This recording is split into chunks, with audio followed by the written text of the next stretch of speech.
നിങ്ങൾ ഓജോ board try ചെയ്തിട്ടുണ്ടോ? എൻ്റെ ഒരു ഫോളോവർ എൻ്റെ അടുത്ത് പറഞ്ഞൊരു സംഭവമാണ്. ഞാനും എൻ്റെ ഒരു 3 ഫ്രണ്ട്സും കൂടെ ചേർന്ന് ഓജോ ബോർഡ് ട്രൈ ചെയ്തു. കുറേ നേരം ഞങ്ങൾ ട്രൈ ചെയ്ത സമയത്ത് ആ ഒരു കോയിൻ മൂവ് ചെയ്യുന്നതായിട്ട് ഞങ്ങൾക്ക് 3 പേർക്കും തോന്നി. ഞങ്ങൾക്ക് അപ്പം തന്നെ മനസ്സിലായി സ്പിരിറ്റ് ഞങ്ങളുടെ അടുത്ത് വന്നിട്ടുണ്ട്. ഈ ഒരു റൂമിനകത്ത് ഞങ്ങൾ 3 പേരെ കൂടാതെ ഒരാളും കൂടി ഉണ്ട് എന്നുള്ളത് ഞങ്ങൾക്ക് മനസ്സിലായി. ഞങ്ങൾ പെട്ടെന്ന് പാനിക്കായി. എന്താ ചെയ്യേണ്ടതെന്ന് അറിയാത്തൊരു സിറ്റുവേഷനായിരുന്നു. ഞങ്ങൾ അപ്പം തന്നെ റൂമിൽ നിന്ന് പുറത്തിറങ്ങി ആ ഒരു ഓജോ ബോർഡ് കത്തിച്ച് കളഞ്ഞു. അതോടുകൂടി പ്രശ്നം കംപ്ലീറ്റ്ലി അവസാനിച്ചു എന്നാണ് ഞങ്ങൾ വിചാരിച്ചത്.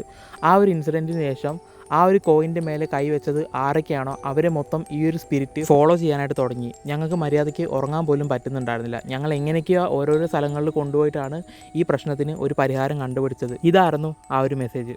അതുമാത്രമല്ല, അവൻ പറഞ്ഞ വേറൊരു കാര്യമുണ്ട്. ഞാനിത് ആരോട് പറഞ്ഞാലും അവരിത് വിശ്വസിക്കുന്നില്ല. അവരെല്ലാവരും പ്രേതം ഇല്ല എന്നുള്ളതിനാണ് പറയുന്നത് എന്നുള്ളത്. കഴിഞ്ഞ ദിവസം ഒരു പെങ്കോച്ച് എനിക്ക് മെസ്സേജ് അയച്ചിട്ട് പറഞ്ഞു, ഞാൻ ഗൂഗിളിൽ സെർച്ച് ചെയ്തു, പ്രേതം ഇല്ല എന്നുള്ളത് സയൻറ്റിഫിക്കലി പ്രൂവ് ചെയ്ത കാര്യമാണെന്നുള്ളത്.